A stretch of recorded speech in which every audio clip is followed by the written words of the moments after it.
Well, good evening. It's a nice night for a tale by the campfire. So I guess you'll be wanting a story then, huh? Well, how about the time them Bash brothers robbed the bank in Saint Denis? Well, first, before we could rob the bank, you see, we had to get properly dressed for the occasion. But, you know, that was a long time ago.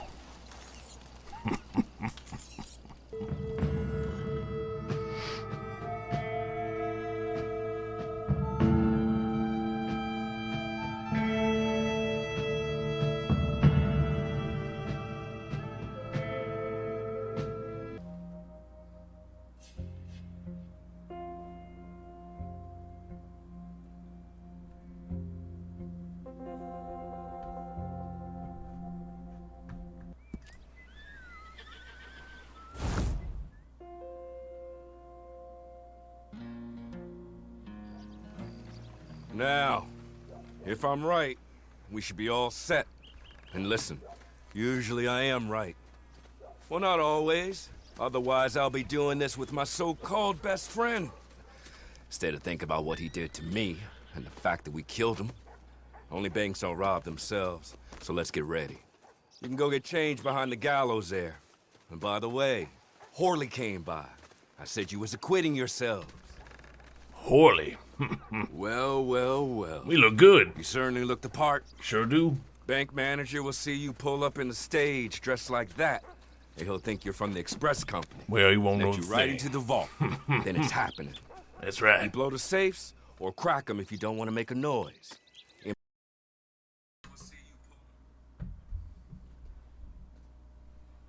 This thing. The manager keeps some more bonds in his desk. We'll need them too. God willing, I'll see you all shortly.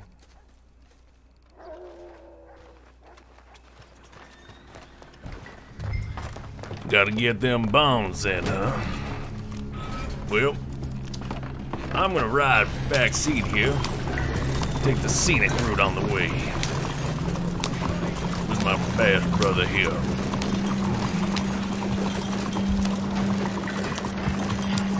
Looking sharp. Man, we look real sharp.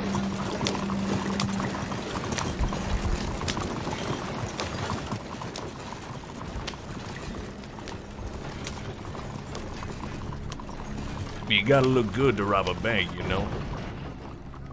Oh, and then we were there. It was game on.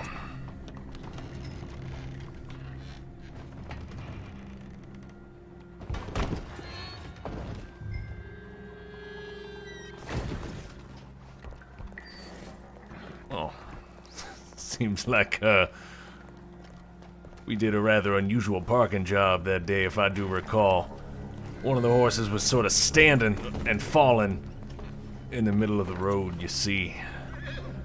And we couldn't leave him like that because it would have made it really hard to escape, you know, when we actually did rob the bank. So, you know, we had to fix that.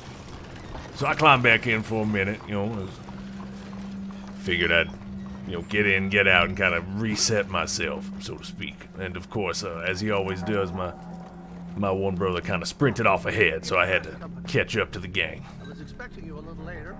No matter. Let me escort you to the vault. Of course, our And the security protocols manager, he was you all in. He was all too if kind. You wouldn't mind waiting out here? He was Let me too get this eager open even. for you. Don't Eager to look now. please. He was happy to let two of us even walk right into the vault with him. We just left our one brother standing guard out front. There you are.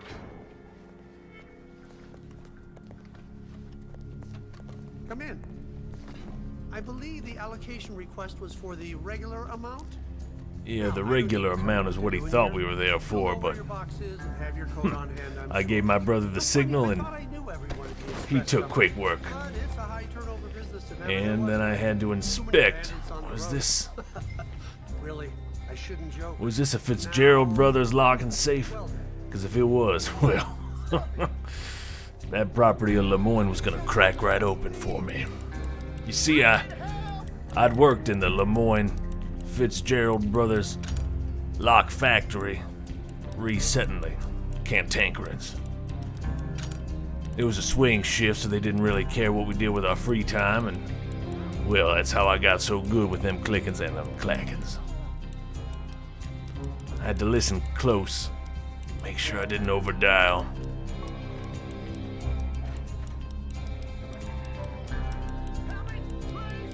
Meanwhile, that baby was open.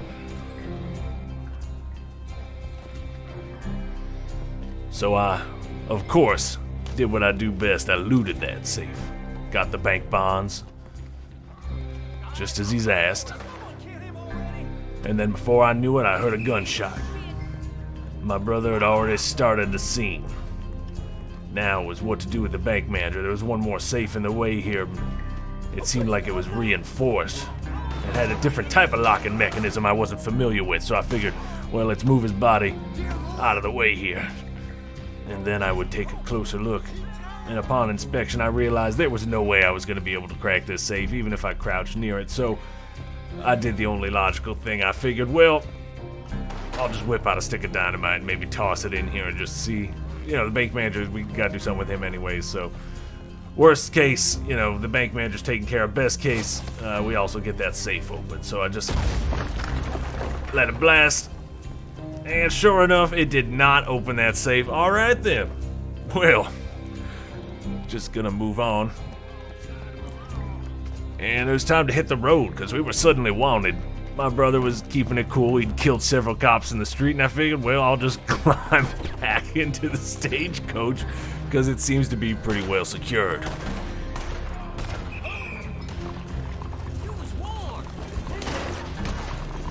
But quickly, we heard more and more bullets, and we heard more police officers, almost as if we was set up. But oh no, we weren't gonna get away. They certainly weren't gonna let us. So they shot the horses dead in the street. My brother dove, and we all jumped out.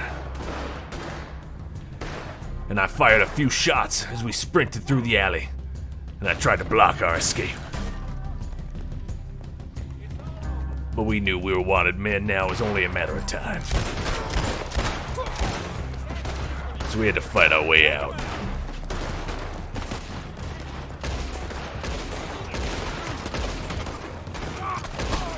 Not proud of the things I had to do that day.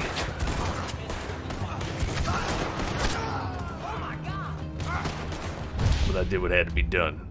And suddenly I felt a compelling urge to go in a different direction for some different reason. I decided I did not run away that way. I would run away a different way that some internal force was guiding me towards. So I hopped the fence here, and I zinged past a barrel there, and I sprinted through the graveyard, right into the cemetery. At least you got the bonds.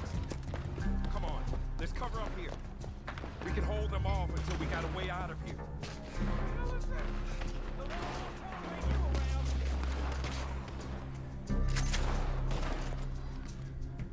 And it was at that moment we realized, oh, we were in for a treat. They were gonna be coming from all sides. Well, this heist was yet to come to its climactic conclusion. So I grabbed a pillar and I told my brother to look out. Then I started firing my Lancaster repeater. A sudden calm urged over me as I saw my brother climbing the tops of the mausoleums. I'm not sure what he was thinking, but he thought he was gonna get the high ground, is what he told me later on. But I felt like a sharpshooter that day, like somebody should have given me a medal for all the things I was doing, all the things I'd done. Oh, I was proud, that's for sure. not too proud. In fact, I was proud that we made it out alive. But just barely. Oh, we took a good shot there, we did. We were both lying on the ground and realized we only had one brother still standing. There was piggies everywhere. But I tell you what, my brother came to my side and he not only revived my brother, but he revived me. And we were back up on our feet, just like that. And we took cover and we shot every last one of those cops. And then we realized the only way out, the only escape, was by train. I heard the whistle in the distance. I blew a cop to smithereens as my brother was getting tackled by him. And then we were running for our lives. And I wondered, how did my hat stay on this how did all of our hats stay on this entire time? It's absolutely amazing. Anyhow, we were sprinting as fast as we could. But I was so weak. My hardcore was drained. If we ran into any more, I certainly may have been perished. And sure enough, there they were. I pulled out my dual-wheel revolvers and I just started shooting. Left and a right. And I saw the train, I just had to make it. I just had to run onto it and get it. And some other guy that was completely unrelated to the scene was also running by, but he did not hop on the train with us, but I made it. Oh, thank God I made it. Good Lord, I'm tired. I'm tired. Wait, did my brothers make it? Hold on. Did my brothers make it? Oh, they did. Gotta help Simpson Finch. Come on, Simpson. Oh, that was quite the heist. If I do recall, that was quite the heist. We did it. We did it. We sure did. Free. Here's where I stab you all in the back. That son of a bitch. I'm joking. Oh, he was just Here's where we kidding. go our separate He was ways just kidding. What a guy. and remember each other fondly. Yeah. You stick to your code, you kill any bastards who don't. Oh, we kill all the bastards who don't, that's for damn sure. And I tell you, the day we robbed that bank, well, it was more than that. We didn't just rob the bank. When we came to, we stripped those costumes off, and we realized we were free. There was no cops after us. We'd robbed the bank. And then my brother decided he was going to try to shoot me, and I was like, what the hell are you doing? I remember a time before you even in this gang. And you weren't shooting at me. Actually, maybe you were shooting at me then, but either way, I remember a time before all this, and then the horse was whining. It was like, everybody calm down. We just robbed this bank. We all rich now. We got those bank bonds. Hold on, I gotta take a look around here on the map and see how far away is the next job. Wait a minute, what's that rustling? I'm looking at my map and I hear all this bickering right now. Wait a minute. Oh, I won't come back from grabbing my map. My brother's punched me in the face. Damn bash brother. Oh, son of a gun. And I fought. And I was trying to swing, and all of a sudden my brother, he clubbed me with a revolver, and I passed out for a while, and that's probably all I remember for the time being, you know. But when I came to, I felt like a new man. You see, we'd pulled off that Saint Denis bank robbery, and well, I had a vivid dream about life before. We had a third brother Bash, and I thought, man, if I really think back to when he was just a new recruit and he was just starting to join the family, well, well, that's a whole nother story, isn't it? Isn't it? You see, my brother El Perro Bandito and we were hired guns that day. And well, we were armored up like we'd never been armored up before. Sticks of dynamite, metal mop buckets on our heads. It was everything we could have wanted. We had to take down Teddy Brown and his boys. Boy, did we. They were no match for us. But we still had fun with it. I lit the sky ablaze, and we realized we were just hired hands. We weren't gonna get to kill Teddy ourselves, but we did have to weaken him. So now we just had to find him. Well, Teddy Brown, he came looking for us. You think I'm afraid of you fools? He wasn't afraid. In fact, he was well armed. But El Perro and I, well, we were ready. We had both taken cover behind some granite. And we knew it was just a matter of time. I figured I'd start by just throwing some boomsticks. That's what I like to call dynamite. But you see, Teddy was so well armored, I could have kept chucking sticks all day. We need to find the weak spots. Precision. My brother, well, he was firing for all the cracks in the armor, while I was just lobbing sticks of death. I tried using my dead eye, but it just didn't seem to be enough. In fact, Teddy Brown shot me good. He shot me down. But my brother, he blew him. He blew him down. Then it was just a matter of taking out the last few guys, keeping Teddy Brown's memory alive. I shouldn't have chased him with a shotgun. That was a bad idea, because I was already slow. But they still knew I meant business. Sometimes you take a hit or two. I've been known to kill, well, more than 50 men with a headshot from a shotgun. Old Pumpy, I called her. Well, it was right about then that our benefactor arrived to take care of Teddy Brown herself.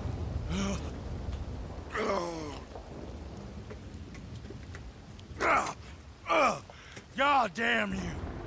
God damn you! No! God damn you, Teddy Brown! Hello, Mrs. Leclerc. Who killed my husband? Who killed my husband? Your husband? That little milksop? Oh. I guess I imagined he was your brother. No woman would ever marry his kind. Oh. I did kill him. I did it. And he was begging for his life. Pathetic, really. Who put you up to it? Who? Lady, that's none of your damn business.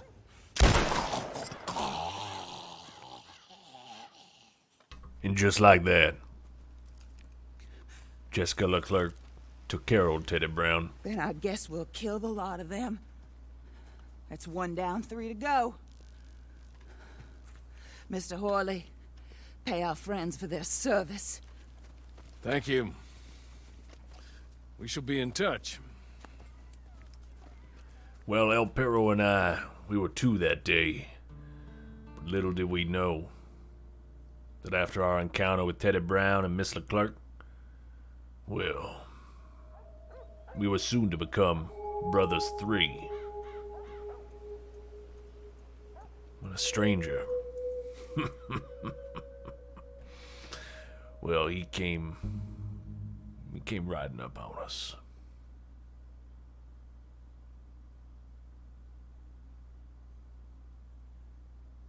And that's a day I'll never soon forget.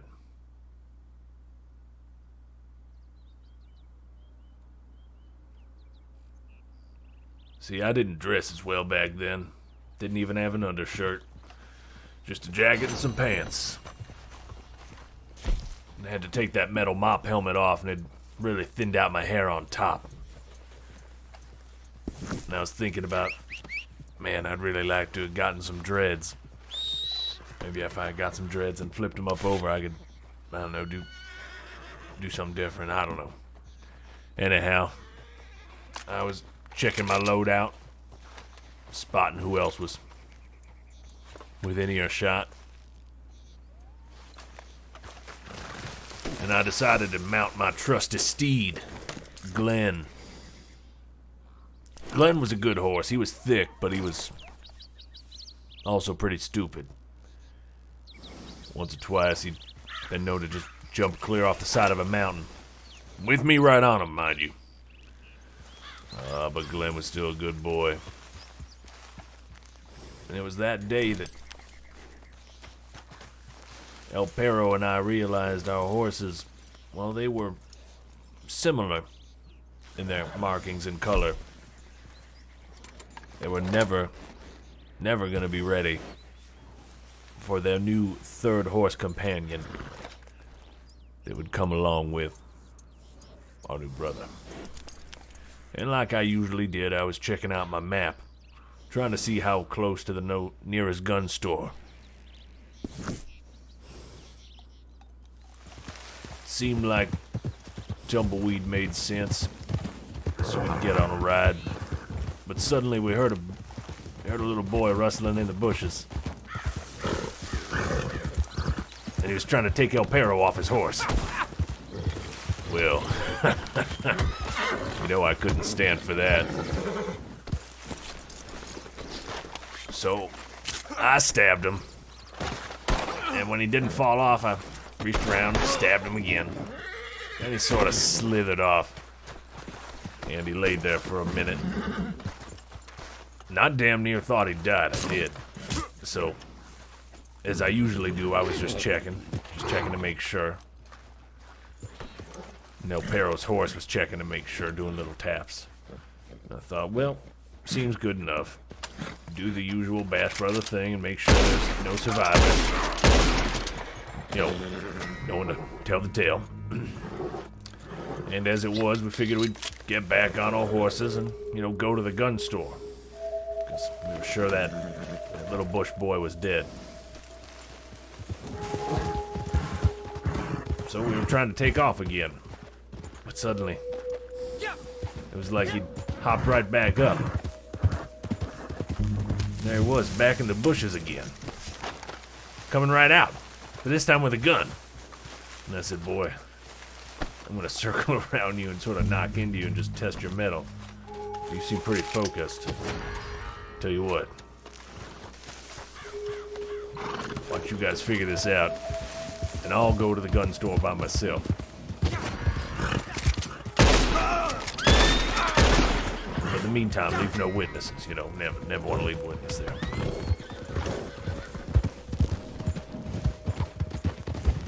And you'd think there'd be some dramatic thing that happened beyond us just ripping him down off the horse and stabbing him a few times and him coming back to life. But that was basically it. Once we realized a few stabbings from my favorite knife. And he was still up.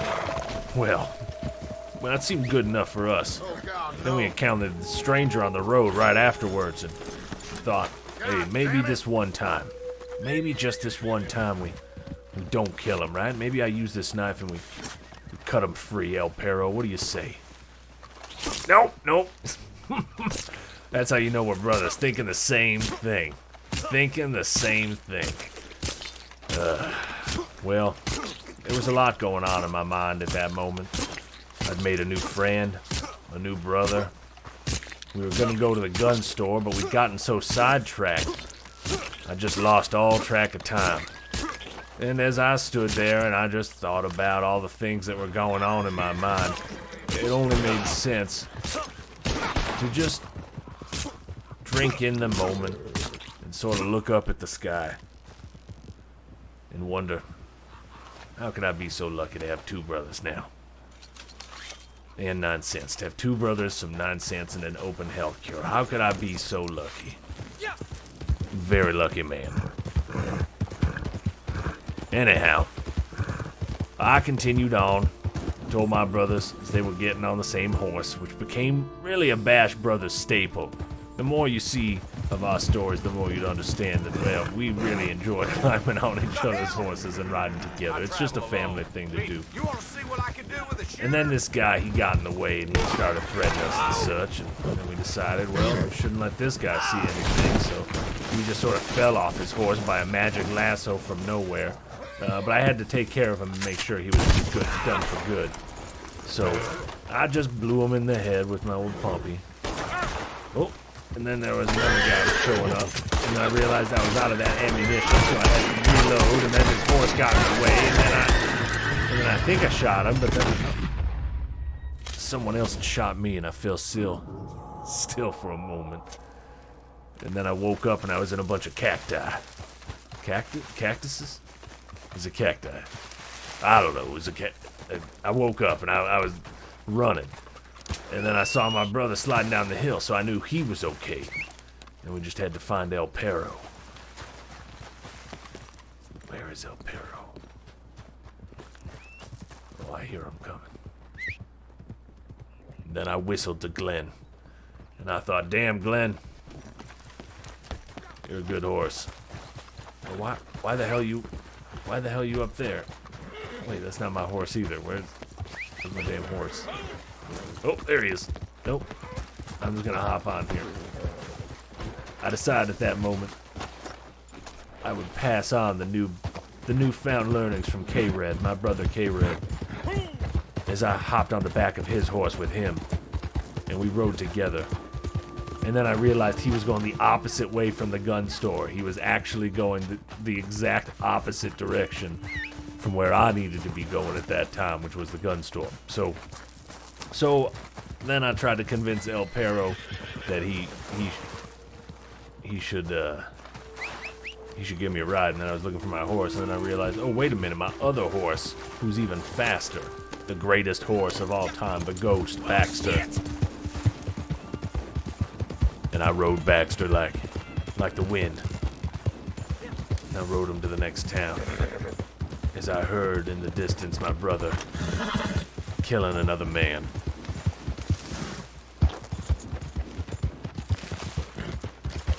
And it was something special, knowing that I was riding to my favorite gun store and that my new brother was killing another man. It just felt like I was riding the world.